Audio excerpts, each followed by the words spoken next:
What's up, y'all? You're listening to the Extra Point College Football Podcast. I am your host, Jacob Carnes, joined as always with my co-host, Daniel Hammock. Daniel, another exciting weekend. Before we dive into our reaction, our takeaways from this weekend, a few housekeeping announcements. What you got for us? Yeah, so we just want to go ahead and just get in front of this. We've got Jacob's going to be gone this week on vacation, so we're not going to have a picks episode this week. So we are still going to do our picks. We're going to put them out on social media. So this is a great opportunity to follow us on social media at the Extra Point Pod, both on Instagram and Facebook, and both our Twitter accounts at Jacob Carnes with a K and at Deep South Daniel. This way you can see our graphics as they come out. When Jacob, when we post them, once we've made our picks for the week, once the lines come out, we are gonna obviously be back with you for the wrap up show after next Saturday's slate of games. But we just wanted to touch on this, make sure you guys knew that you didn't miss an episode. We're just not going to have one midweek, so enjoy your break and check out our social media. Check out our social media for sure.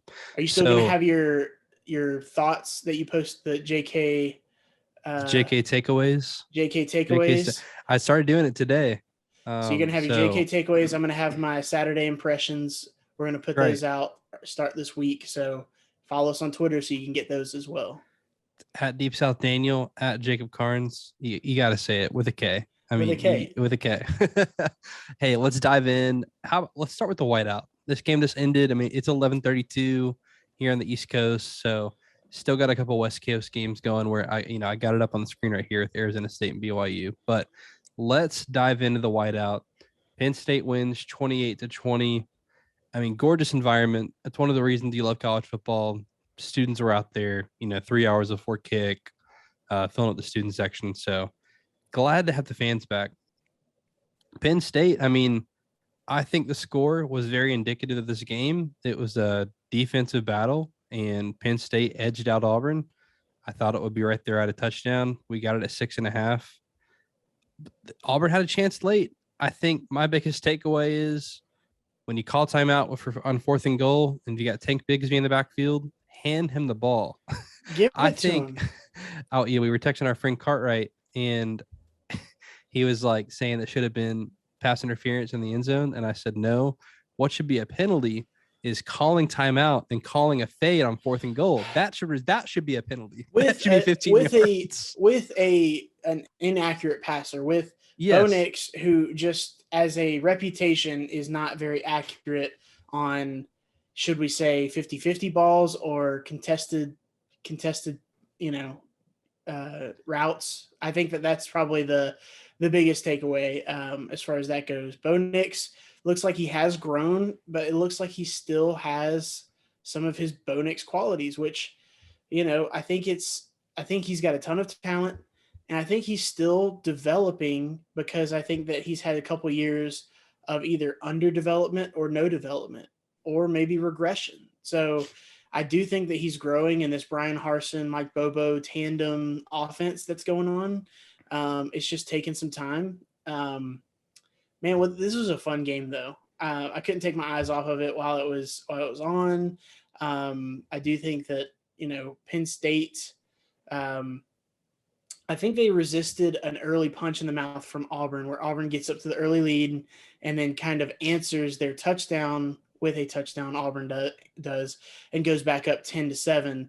At that moment, I started to have questions like, okay, is Auburn going to take control of this game? Is this the same old, SEC versus anybody kind of matchup? Are we about to see something like this play out? But, no, Penn State did make some plays down the stretch. Of the two quarterbacks, Sean Clifford looked more impressive, especially in big spots. He made some good rollouts, some good clutch plays. This was a hard-hitting game. It was very fun to watch. It felt very, it just felt very big, like a very big matchup, exactly like it was supposed to feel. Both the defenses played a lot of bend, not break on defense. I mean, and it showed with both offenses.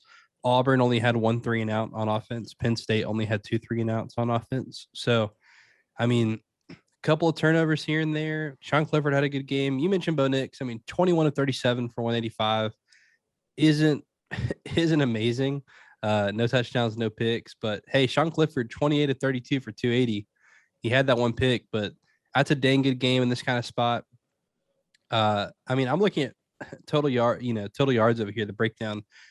Auburn ran the ball really well. I mean, 182 to 89 in the rushing category, which again baffles me why you don't run the ball on 4th and goal from the it's one. 2 yards. I mean, even if they know it's coming, that's a small percentage play, that right. fade.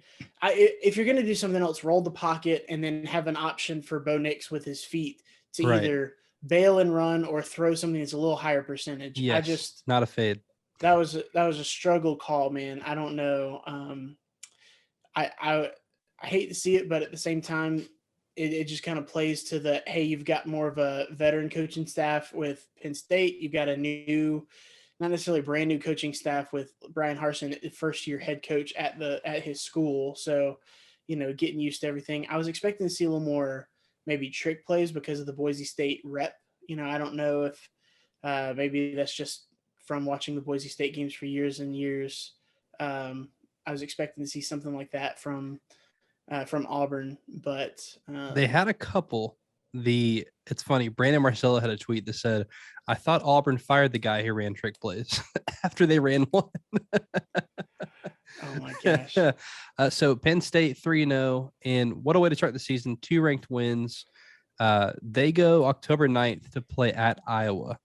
They play Villanova and Indiana before then. I'm looking at this and going, that's going to be an undefeated Penn State run into Iowa. And if they can get past that, 2 weeks later, they play Ohio State. And so that's huge.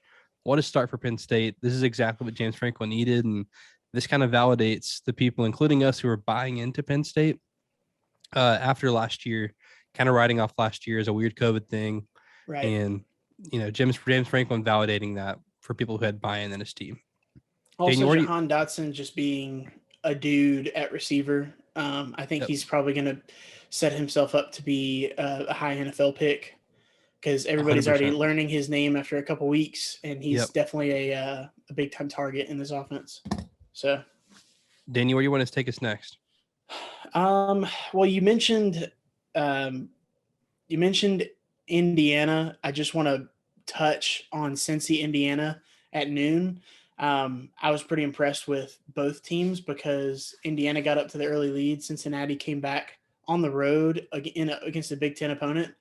And I think that they helped themselves potentially validate themselves down the stretch if there is a sneak of a backdoor into a playoff scenario. They needed this win, and they needed it by 2 touchdowns, which is what they got. So impressed by Cincinnati, their resilience. They look like a very well-coached team. And so I feel like the stage wasn't too big for them, which was surprising, getting down 14-0 with being on the road with a Big Ten school. So impressed with Cincinnati in that game. The score looks worse than the game was. I mean, final Cincinnati 38, Indiana 24. But this was a game where Indiana actually outgained Cincinnati 376 to 328. But I tweeted this in my JK's takeaways. But biggest stat line there, what changed the game? Red zone attempts, Cincinnati 5 for 5, Indiana 3 for 6. You convert on even 2 of those, and this is a tie game. So you got to convert when you get into the red zone. That's where Cincinnati lost control of this game. That's on the flip side, the defense, those red zone defenses. Yeah. So Cincinnati bowing up and stopping it in the red zone. So definitely that defense is situational defense, like we've been talking about. That's big time for them. I'll take us to another big one. Let's go to the Swamp. 3:30, first SEC on CBS game. You and I picked Bama to cover, and man, I even said on the pod, I said numbers say Florida, but I'm not picking against Bama again and being wrong. Yeah, and I'll take yeah, being you can wrong sleep picking at night. Bama. I'll sleep at night. But Daniel, I walk away from this game. I walk away impressed with both teams in a way. I think some people are going to be disappointed in Alabama, but I think that to go on the road in that environment against a legitimate top 10 team in Florida, I think any win you take with you and keep moving on. I mean, we talk about the SEC. It is different down here. It does just mean more. And we've seen a lot of ranked teams lose in the first 3 weeks. college football is all about survive and advance, and Alabama survived, and they're going to advance. But for Florida, I'm looking at the schedule and thinking, gosh, I think they might be a tier above like the rest of the SEC East for sure. Like they are that second best team. And can they compete with Georgia? I think that's yet to be seen. But to be within 2 points of Alabama, yes, they were at home, Anthony Richardson. Without Anthony Richardson, I thought Emory Jones played. Let's start here. Emory Jones, I think he made the plays he needed to in spots he needed to. But if you look at the stat line, it is not all that impressive through the air. Right. We talked about running quarterbacks who are accurate passers or who beat Alabama. And I think he hit spots where he needed to, but 17 to 27 for 181 is not like off the charts impressive. It's not. That's very average quarterback play. I think this is a more traditional Dan Mullen running offense. I mean, the fact that they rushed for 258 yards is incredible. Right. And the thing I walked away most impressed with Florida was they were better than Alabama on the line of scrimmage. On both sides, they were better than Alabama on the line of scrimmage, which is something I would have thought Bama would dominate coming into this game. And so that's been a struggle for Florida the last few seasons under Dan Mullen. If they can figure line of scrimmage out, they can compete again. I mean, they're going to face the best defensive line in the country when they play Georgia. And so there's your true litmus test. But, I mean, they can push everybody else around their schedule. Yeah, this game, I come away with a lot. Very mixed bag from Emory Jones.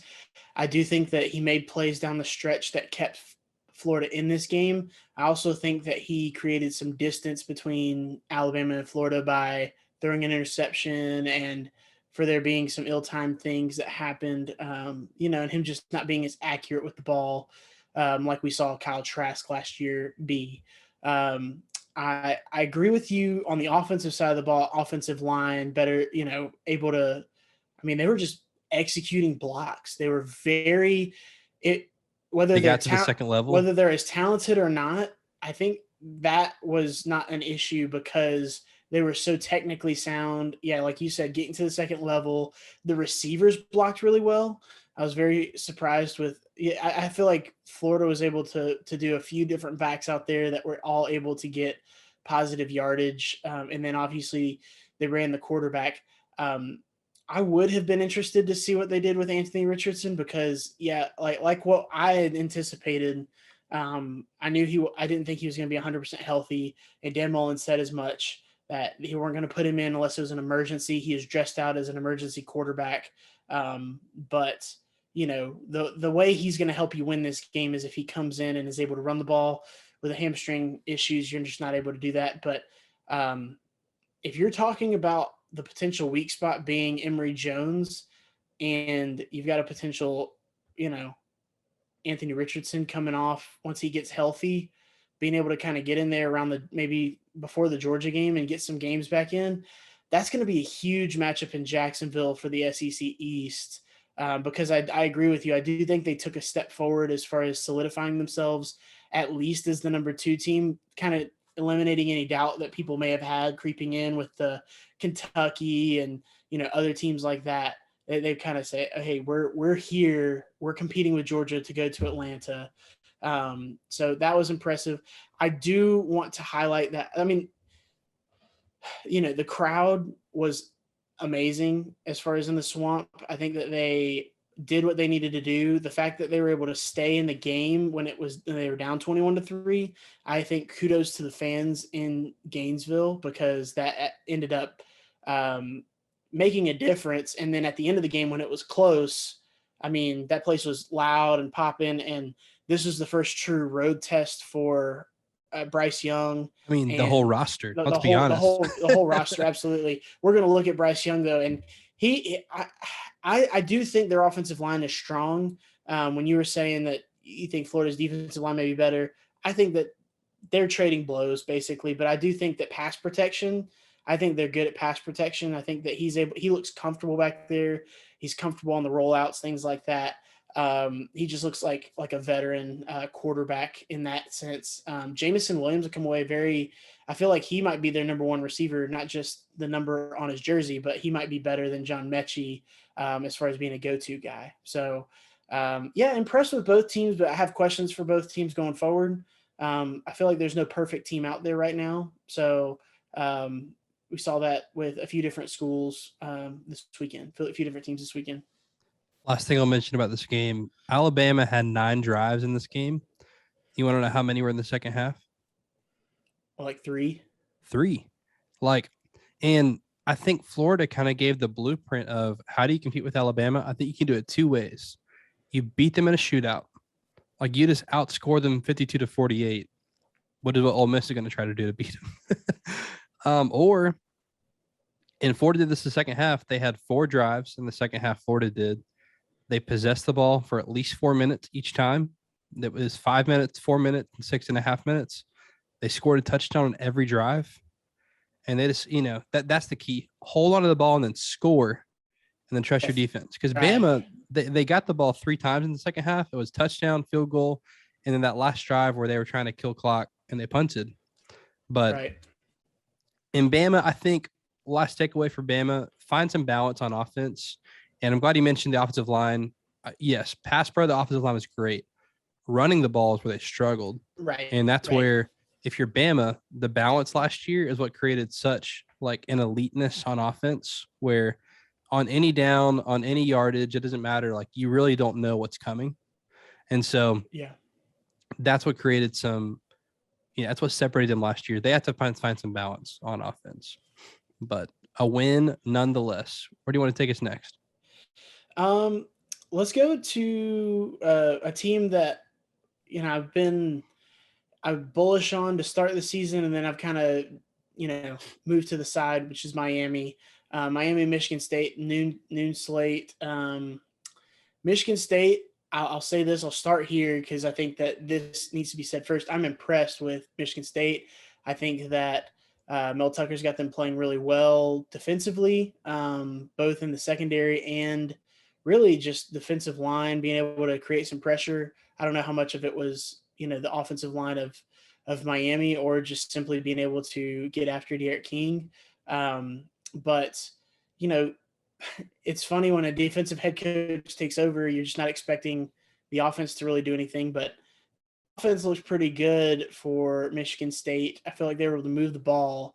So I'd picked Michigan State. I thought that Miami may win, but Michigan State would keep it close because they had those points. So I just took Michigan State with the points. I didn't really trust Miami just yet, but I feel like 2 things can be true. I feel like Miami can still be that team in the ACC that we picked, that I really picked and was high on before the season. Not necessarily the team that could beat Clemson, which put a pin in that. We'll get back to that later.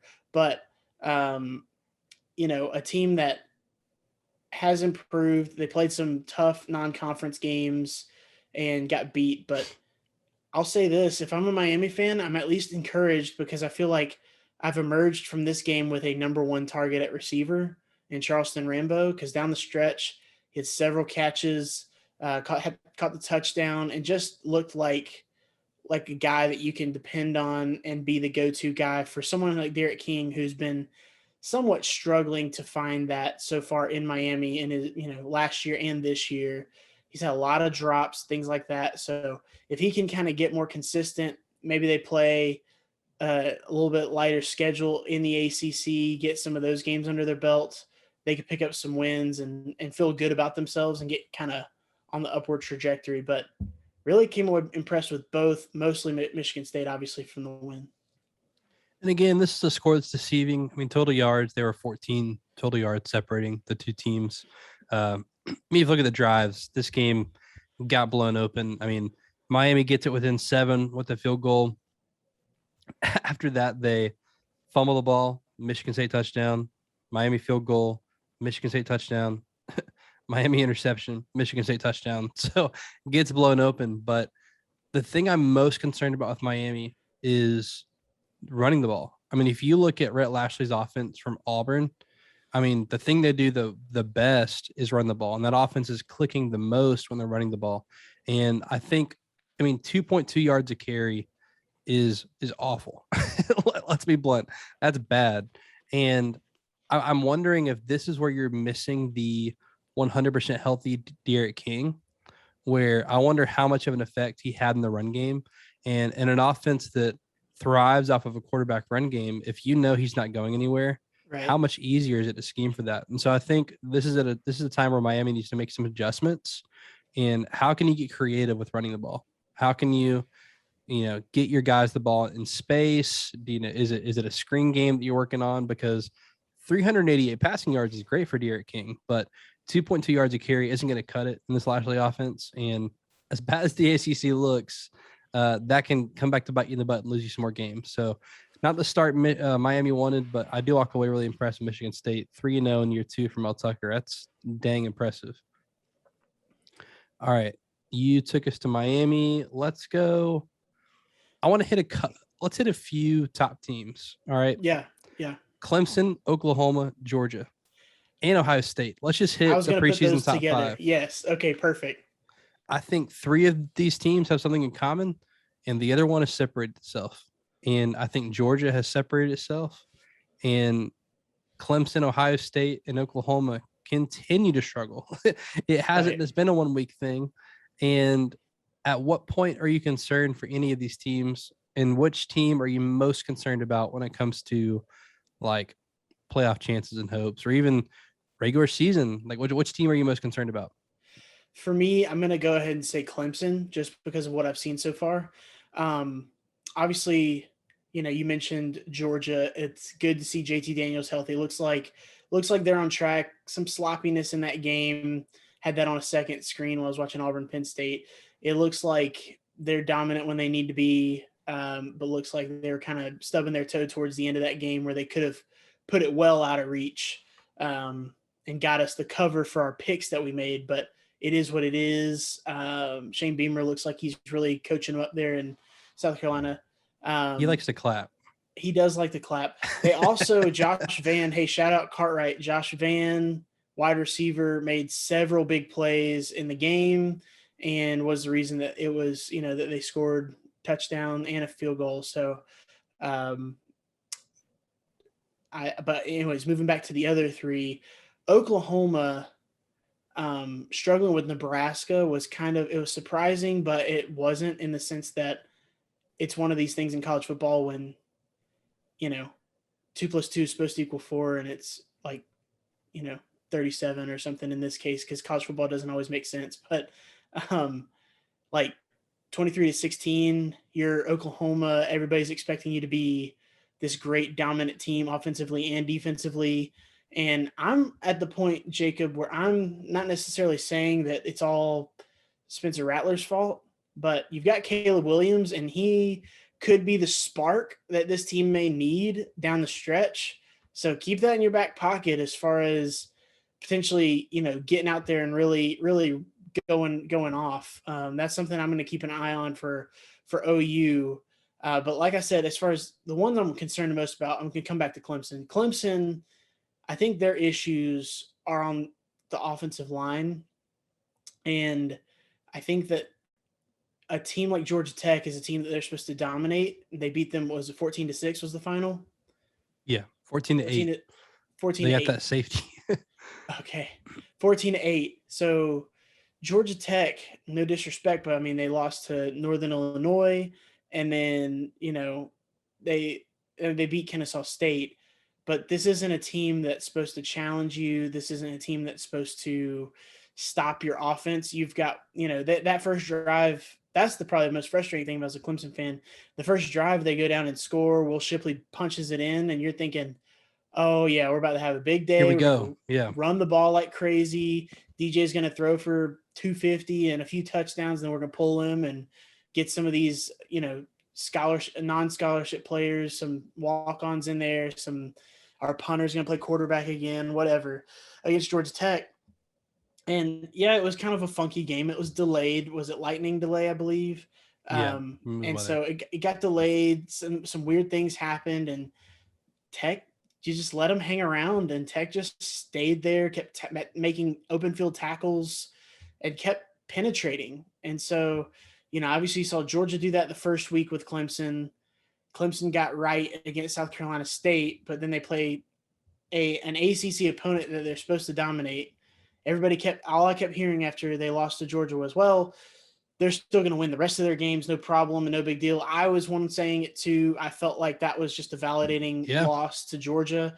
Well, consider me questioning Clemson at this point, because if the offensive line can't do it, because there's enough skill position players here to light up a scoreboard. We'll need to see them in these tougher ACC games, and I can't believe that I'm using that adjective to describe an ACC game, especially after Pittsburgh losing to Western Michigan. But we're not going to even talk about that. It's odd that they're going to stub their toe, and I don't think that they're out of the realm of losing another regular season game, and potentially, if the right team comes out of the Coastal, an ACC championship, which I know we all roll our eyes, but North Carolina looked okay today. So UNC did look good today, and that's about. I was texting our friend Greg who listened. So hey, Greg, shout out to you, man. The good thing for Clemson is, gosh, the whole ACC has just looked worse and worse every week. That's the good thing for Clemson is it seems like your competition's getting worse and worse. But yeah, he texted me saying he's officially concerned about DJ, and I said, gosh, if only there was someone all offseason who said that they were gonna miss Trevor Lawrence, the greatest quarterback in Clemson history, and they were gonna miss Travis Etienne. I might have the trouble running the ball, all-time leading rusher behind an offensive line who hasn't been great, that Trevor made look okay. If only someone predicted that all offseason, man. So yeah, I'm concerned about Clemson. They go to NC State next week. I don't think that's a gimme at all at this point. I thought Tech was a gimme. So if Tech wasn't a gimme, NC State certainly isn't a gimme. Georgia Tech outgained Clemson. Like, I want you to think about that. Also, maybe Jordan Yates is going to be the guy on offense. I know that they still only scored 8 points, and 2 of those were a safety. But, as far as moving the ball on this Clemson defense, I still think Clemson's defense is good. So, you know what? Maybe they'll roll with him, and he'll maybe win them an ACC game or 2. A couple of quick hitters in Oklahoma and Ohio State. Oklahoma, at what point do you play Caleb Williams? You mentioned that 24, 34, 214 and 1 touchdown is not. Here's the thing. That's decent. But what we've come to see at Oklahoma. It's not an Oklahoma stat line. That's bad. Yeah. Like, that's not an Oklahoma stat line. So at what point do they play Caleb Williams? And Nebraska, Adrian Martinez was the best quarterback on the field today. He played good enough to win. I was really impressed with Nebraska. After losing that early game, they came to play today. And I think if you're Nebraska, you're not. I think Scott Frost earned himself a little bit of wiggle room on the hot seat in this kind of game. I know you lost, but you didn't get blown out. Embarrassed. 2-4 in the red zone in a 1-score game. That's going to kill you, right? And then Ohio State, 500 yards of offense. Shout out Travion Henderson, had 282 all-purpose yards. We talked about it, that the running back room is about to get an upgrade with a true freshman. And I mean, he had his go-off game, but 185 passing yards. That's concerning when you've got the deepest receiver room in the country by a lot. And it's really concerning when any of these guys can transfer at any minute. So you got to get all these guys touches. I think that's a challenge. I never questioned the challenge in an offense like Ryan Day's, but I mean, yes, they had 500 yards of offense. Running the ball worked today, but they pulled away. They didn't cover with Tulsa. So I think they're the least concerned. Their defense, I have major concerns about. Yeah, it doesn't look like there's a quick fix on that defense right now. They gave up 500 yards to Tulsa at home. So to Tulsa, not to Tulsa. Yeah, to Tulsa. Yeah. Tulsa has a way of making these games ugly, and so I was all over that 26-point line in our separate picks. I just felt like that was, I'm in on Tulsa for that. They have a way of just making all these games ugly. But yeah, Ohio State scored late to make it look better, but for a while they were within 7 points of Tulsa. And so it was definitely concerning if I'm a Buckeye fan. But yeah, obviously we put OU on, let's call it Caleb Williams watch, keep an eye on him, but keep an eye out for him. but the conditions are also right in Columbus to be looking at someone else at quarterback. I don't think that CJ Stroud necessarily has this nailed down. I don't think that he's lost the job by any means, but I mean, I'm sure this is an ongoing competition of sorts. They've got too much talent in that room, and like what we said, the most talent on that wide receiver room for there to be questions in the game. Obviously they won the game by three scores. Um, so the final result, you're not going to pull anybody because of that. But, if they have another close win against a lesser opponent, I wouldn't be surprised if you start seeing some sort of rotation go. So, Daniel, I've got one more game I wanted to hit. How many do you have? I just have, I was going to make two comments about two random games, but not talk about them. There's only one game I want to talk about left. All right, you go first. West Virginia. That's my last Virginia game. Tech. There we go. Perfect.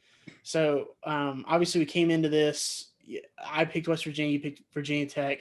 You were saying wrong team favored. You made me start really second guessing my whole life because of that. I thought that this crowd would make a difference, which I think they did over the course of the game. But it was a noon kick, so it's tough, sleepy crowd for West Virginia. But they got up early, and then they just kind of held on late as Virginia Tech tried to mount a comeback. But this defense, I feel like, doesn't get enough credit after such a great performance last year. They lose co-defensive coordinator and then a couple transfers to the SEC out of that defensive backfield, and we start thinking, oh, well, maybe they're not going to be as good. But it shows that this team is well coached on the defensive side of the ball. They have good playmakers there, and Letty Brown was just feeling it in the run game today. For West Virginia. And I think that his presence in that offense really makes it go because Jarrett Dagey can kind of play off of him. And obviously the play actions there, RPOs are there. And when you can run the ball effectively, I mean, you'll eventually open some things up in the pass game. So much easier to move the ball when that's the case. So Letty Brown, I think, player of the game, but overall just an impressive performance by the Mountaineers. Yeah, you're on the right side here. 6.2 yards per play to 4.5 yards per play in favor of West Virginia.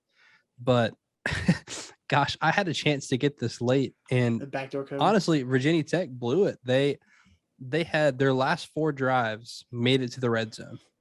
Like, they scored 2 touchdowns. They had a turnover on downs on the 9, and they had a turnover on downs on the 2. That should be at the very least 2 field goals, which ties this game. Right. And so I'm like, gosh, they played bad, but they played a great second half to get back into this game.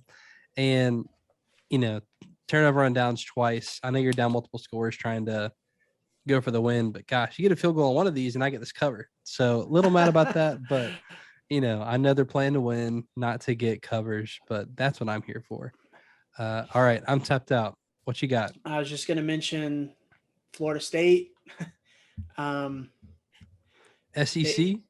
You better get right before you get left. You know what I'm saying? Like, you better get right before you get left, to quote Tori Williams, Stockbridge Dorfhouse, circa 2009. All right. So you better get right before you get left. So they got some problems.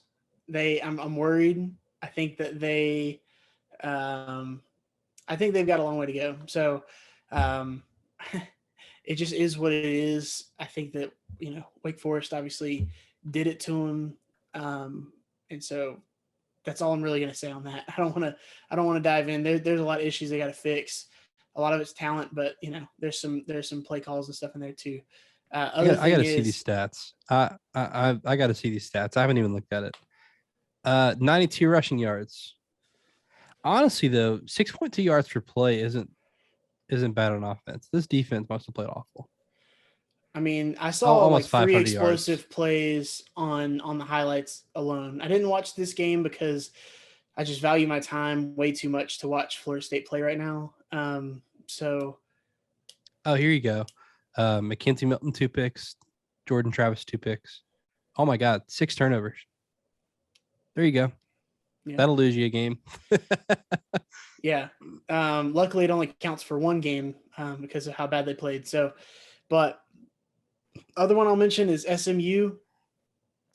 The Ponies went on the last play. Tanner Mordecai, transfer from OU, throws it deep. Reggie Robertson catches in the end zone as time expires for the touchdown. Great finish to the game. They're 3-0. Definitely a fun way to end a game. Those things aren't ever promised, so anytime you could see a game end on a Hail Mary, that's some of the most fun things of college football. Also, a negative news, hate to hear about Dylan Gabriel.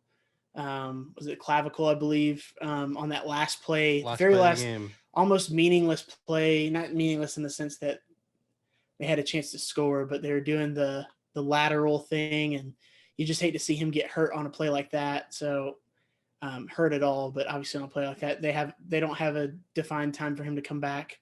Obviously, you would expect that to probably end his season, usually how those go. So hate it for him. Luckily, he still has some eligibility left, so he can come back and ball out another year for UCF. I hate it for him as well. Just after midnight, BYU's up 21-7. I think it's the Arizona State at home. So we'll keep an eye on that. But you can follow him on Twitter at Deep South Daniel. He will have his, what do you call it? Your Saturday impressions. There you go. You can follow me on Twitter at Jacob Carnes with a K. I'll have my JK's takeaways, and I'm continuing to put up there. So be sure to follow us on Twitter. And that will do it for this edition of The Extra Point. He is Daniel. I am Jacob. See you.